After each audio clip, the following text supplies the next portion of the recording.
Bom dia para você que está nos acompanhando aqui na TV Evangelizar. 7h05, estamos apenas começando os trabalhos e hoje, minha gente, sempre especial para nós a quarta-feira, né? Dedicamos à Mãe, à Virgem Maria, Senhora de Guadalupe, sempre quarta mariana. E esta quarta ainda mais especial porque é quarta-feira de cinzas. E a quarta-feira de cinzas inicia para nós um tempo muito especial, que é esse tempo da quaresma, como eu já dizia ontem pela manhã, aqui no Bom Dia Evangelizar. E aí, eu quero trazer para você alguns pontos importantíssimos. Primeiro, esse tempo é tempo de conversão. Esse tempo é tempo de mudança de vida. É tempo de graça. É tempo que nos oportuniza um renascer espiritual. Olha só o que o Papa Francisco disse para nós na sua mensagem para esta quaresma de 2021. O jejum, a oração e a esmola, tal como são apresentados por Jesus na sua pregação, são as condições para a nossa conversão e sua expressão. Foi o que ressaltou o Papa Francisco ao falar da importância do jejum, da oração e da esmola. E também eu quero lembrar você que o tempo da quaresma é um tempo que nos dá a oportunidade de, revendo a nossa vida, entrar num processo de mudança. A igreja, por exemplo, recomenda que a gente faça sempre a nossa confissão. Mas nós estamos num tempo desafiador. A realidade do isolamento social, o distanciamento com uma margem de segurança. Então, tudo gerou inquietações para a vida da igreja. No último ano, houve um período que foi difícil para a igreja, pois não sabia lidar ainda com o vírus, foi difícil para a igreja atender às confissões. Então, essa questão de isolamento social, distanciamento, margem de segurança, será abordado agora pelo nosso querido padre Ayrton Cardoso. Vamos ouvir o que ele tem a dizer para nós?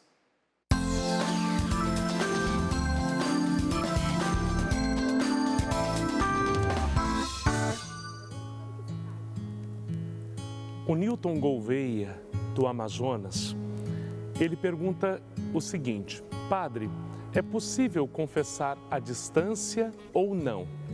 É claro que essa pergunta surgiu por conta do momento que nós vivemos neste ano de 2020 com relação à pandemia. Mas o padre precisa procurar os documentos da igreja para que você saiba qual é a resposta certa para isso. E no cânon do Código de Direito Canônico, no parágrafo 961, vai dizer o seguinte: a confissão, ela deve ser presencial e individual. Portanto, não é possível fazer confissão à distância. É necessário que o fiel esteja frente a frente com o sacerdote. Por quê? Quando nós vamos confessar, nós vamos falar de um pecado, de algo que nós cometemos, que nós ofendemos a Deus, ou ofendemos a Deus ofendendo um irmão nosso. Ou seja, diante dessa realidade, é necessário estar na frente de um sacerdote. Por mais que ele haja na pessoa de Cristo ali, é necessário que haja uma certa humilhação para gerar o arrependimento no coração. Portanto, filho, eu espero ter respondido você. Não é possível fazer a confissão à distância, mas somente presencial e individual. Confissões coletivas ou gerais somente em ocasiões que há perigo de morte geral. Aí o padre pode absolver coletivamente. Do contrário, somente individual.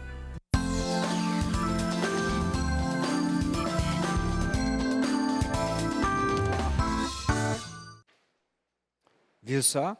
Bom, nós já nos reorganizamos como igreja, os sacerdotes já estão conseguindo atender confissões presenciais. Houve no início da pandemia até uma recomendação dada pelo Santo Padre, mas agora nós temos condições de atender nas igrejas. E esta questão colocada pelo Padre é muito importante. Gente, você acredita? Você que está iniciando mais esse dia aqui no Bom Dia Evangelizar, você acredita que inúmeras vezes eu, como sacerdote, sou procurado pelas pessoas querendo que eu as atenda à distância? Através de uma mensagem de WhatsApp, ou então através de uma teleconferência, numa conversa onde a pessoa possa fazer a sua confissão. Não é possível. Como o padre colocou aí, confissão comunitária também é um caso muito especial, há uma concessão, mas essa concessão é dada circunstancialmente, não é um hábito comum se fazer experiência de confissão comunitária na igreja. Então procure o seu sacerdote, procure a sua paróquia, procure ao longo desta quaresma fazer a sua experiência de confissão, porque você precisa se aproximar de Deus. E buscar a confissão é sinal de mudança de nossa parte, é sinal de disposição, é sinal de desejo de conversão e de mudança de vida. Pensa nisso, tá bom? Não deixe de fazer a sua confissão ao longo da quaresma. Eu quero, inclusive, como hoje a minha passagem por aqui é breve, com o Bom Dia Evangelizar e nós seguiremos os trabalhos, eu quero trazer para você a semente da palavra para hoje, que fala sobre o perdão. Porque quando se fala de confissão, tem que se considerar a importância do perdão. E lá, em Mateus, no capítulo 18, o versículo 21 nos apresenta São Paulo fazendo a seguinte abordagem a Jesus: Senhor, quantas vezes devo perdoar a meu irmão quando ele pecar contra mim? Até 7 vezes? E Jesus responde: não te digo até 7 vezes, mas até 70 vezes 7. Olha que importante a gente considerar esta fala de nosso Senhor Jesus Cristo. Ele traz para nós, de fato, que é importante que estejamos abertos à experiência do perdão. Gente, nosso Deus nos conhece, sabe das nossas limitações. Você já parou para pensar quantas e quantas vezes você se apresenta diante de Deus constrangido, humilhado? Às vezes você vai à igreja e você sente dificuldades de receber a Eucaristia, você se sente mal, você experimenta a culpa, mas ao mesmo tempo, esta culpa vem acompanhada de um arrependimento, e você tem o desejo até de encontrar um sacerdote para que através da confissão você possa recuperar a paz interior e fazer a experiência de intimidade com o Senhor.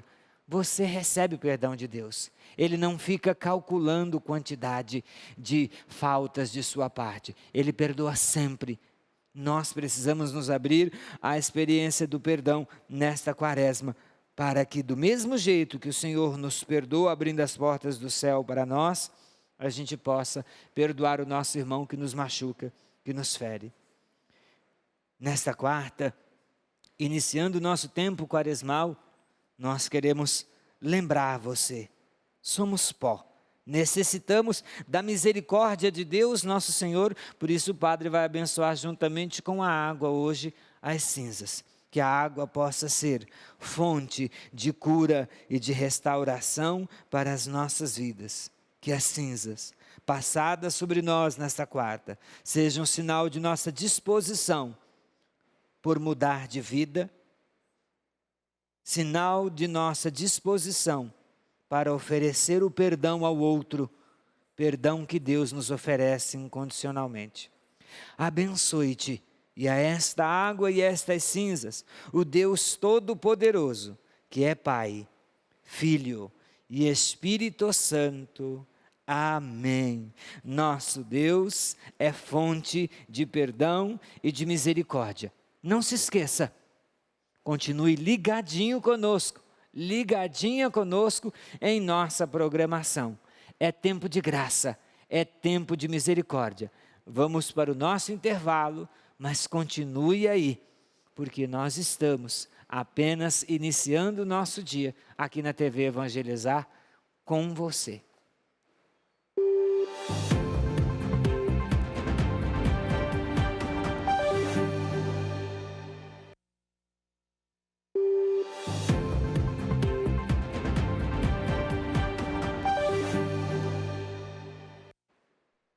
E o nosso Bom Dia está de volta nessa quarta-feira de cinzas. Hoje, dia 17 de fevereiro, damos início à nossa quaresma. E nós te convidamos para passar o dia com a gente aqui na programação da TV Evangelizar, que foi preparada com tanto carinho, especialmente para você. Sei que você acordou cedinho já para acompanhar a Santa Missa com o Papa Francisco. Também teve a companhia do Padre Jairo aqui no nosso Bom Dia Evangelizar. E a partir de agora eu trago para você as notícias do Brasil e do mundo, da nossa igreja do Brasil e do mundo. Lembrando você que estamos transmitindo para todo o Brasil via satélite. 1.374 cidades nos acompanham no canal aberto digital. E você também, é claro, pode nos acompanhar através do aplicativo Evangelizar é Preciso. Você pode baixar agora mesmo o aplicativo e nos acompanhar por onde você for.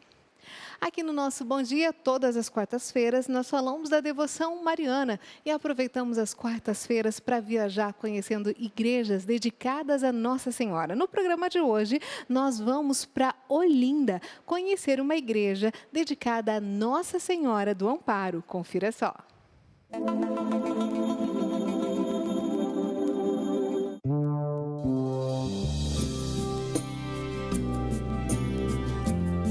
Com grande valor histórico e cultural para os pernambucanos, a Igreja do Amparo, em Olinda, foi erguida no século XVII. Tem ricas pinturas, imagens centenárias e a parada do Fé na Estrada de hoje.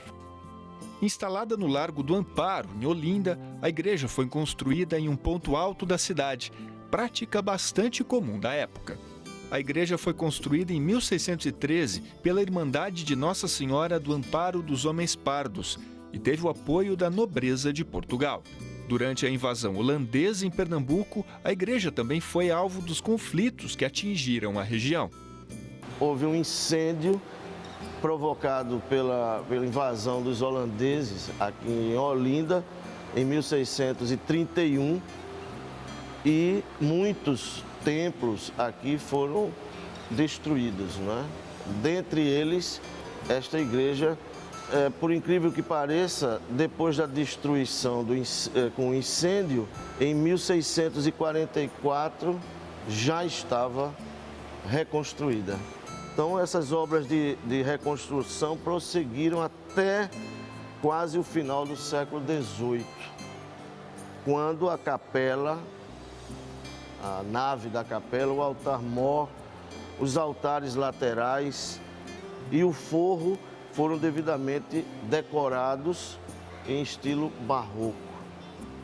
Relíquia entre as construções religiosas da época, a Igreja do Amparo traz características singulares. Uma das características que diferencia a Igreja do Amparo entre as outras igrejas da época são os altares, os dois altares colaterais. Se você observar, todos os altares, geralmente, 90% são marcantes pela iconografia de uma escultura. E a Igreja do Amparo não. São de duas pinturas, não é? Então, do seu lado esquerdo você tem o Cristo, né? E do seu lado direito a Santa Luzia, que é protetora dos músicos. E também era um espaço musical, né? Porque existiam os mancebos portugueses, que eram músicos na época que tocavam dentro da Igreja do Amparo. Da decoração da primeira construção, restaram apenas os azulejos portugueses seiscentistas, que passaram a ficar expostos após um trabalho de restauração. O restante veio depois e forma um rico acervo histórico e cultural brasileiro. Durante o trabalho de restauração da igreja, a pintura original das paredes foi resgatada. um presente para a cidade. Que bom podemos conhecer um pouquinho mais dessas igrejas do nosso Brasil. Linda a igreja de Nossa Senhora do Amparo, lá de Olinda. Lembro você que hoje, quarta-feira de cinza, as igrejas estão abertas para as celebrações, mas claro, com um ritual um pouquinho diferente, você vai conferir quais são as regras da vigilância sanitária para mantermos os cuidados necessários para as Santas Missas de hoje. Na situação de saúde causada aí pela crise de pandemia do coronavírus, continua exigindo aí uma série de atenções que também se refletem no nosso âmbito litúrgico. E tendo em vista o início da quaresma nesse ano, hoje, dia 17 de fevereiro, a Congregação para o Culto Divino e a Disciplina dos Sacramentos publicou as disposições a serem seguidas pelos celebrantes no rito de imposição das cinzas. Feita a oração de bênçãos das cinzas e depois de sido aspergido com água benta, sem dizer nada, o sacerdote voltando para os presentes diz uma vez só para todos: convertei-vos e acreditai no Evangelho, ou lembra-te que és pó da terra e à terra voltarás. Depois, prossegue e o sacerdote lava as mãos, coloca a máscara, protegendo o nariz e a boca e impõe as cinzas a todos os presentes que se aproximam dele. O sacerdote pega nas cinzas e a deixa cair sobre a cabeça de cada um, sem dizer nada. Essas são as orientações para as Santas Missas de Cinzas que serão realizadas hoje em todo o mundo. Seguimos falando a respeito das Santas Missas de Cinzas. Hoje você já acompanhou às 5h30 da manhã, transmitida aqui pela TV Evangelizar, a Santa Missa presidida pelo Papa Francisco. E já às 7h30 da manhã, aqui na TV Evangelizar, você vai poder acompanhar a Santa Missa presidida pelo Padre Reginaldo Manzotti. Meio-dia, também Santa Missa com o Padre Reginaldo Manzotti. E às 6 da tarde, Missa com imposição das cinzas, presidida pelo Padre João Luiz Lemos. Aproveite, se programe e passe o dia com a gente aqui na TV Evangelizar. E nós sempre falamos da importância da quaresma, um tempo de penitência e reflexão. E olhando os arquivos da TV Evangelizar, eu encontrei uma matéria que reflete justamente esse período. Confira só. Ainda nem amanheceu o dia e eles já estão na igreja. No escuro, o grupo sai em procissão para relembrar a caminhada de Jesus ao Monte Calvário. Tem sido assim toda sexta-feira, desde o início da quaresma.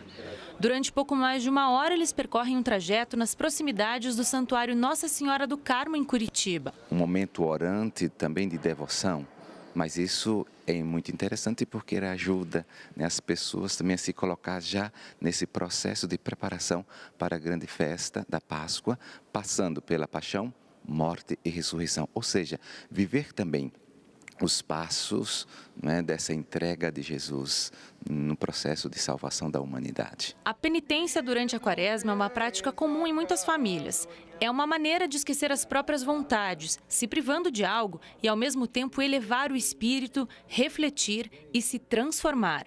Elevar ou apresentar ou mesmo oferecer, não é, esse processo para a glória de Deus. E nesse sentido, assim, de fazer um pouco um caminho mais espiritual, olhar para dentro de si. Em busca dessa transformação, na casa do Alexandre e da Josiane, cada um escolhe o que vai fazer durante a quaresma. Ela decidiu não comer alimentos com trigo e ele não está consumindo carne, café, doces e nem bebidas alcoólicas. Tem dias que fica difícil o cardápio, né? Não dá para fazer um macarrão, ou eu até faço um macarrão. Faço um macarrão para que ele coma e faço uma carne para eu comer, para as crianças comerem. Acho que também ver e não poder comer é aí que está o real sentido, né? Porque eu controlando a minha vontade de doce, eu vou controlar a minha vontade de falar mal das pessoas, eu vou controlar a minha vontade de fazer o mal. Então, é um exercício corporal e espiritual que nos faz um bem enorme. Dona Maria de Lourdes cortou a carne e os doces e ainda intensificou a leitura, além de auxiliar mais o próximo. Faço a Via Sacra nas casas e eu também participo da Via Sacra na igreja. Estou lendo um livro também que é conta tudo, exatamente tudo, é o que Jesus passou, né? Desde que ele foi preso até que ele foi crucificado. Então a gente tem que meditar a paixão de Jesus, né? A penitência vai nos ajudando a fazer um processo para dentro de nós, fazer essa grande revisão, fazer um exercício de transformação, como praticar mais a humildade, como praticar mais a atenção ao outro, como ter um olhar mais amplo nesse sentido com relação à sociedade, os gritos, os sofrimentos. Pela Virgem dolorosa, vossa mãe tão piedosa, perdoai-me, bom Jesus.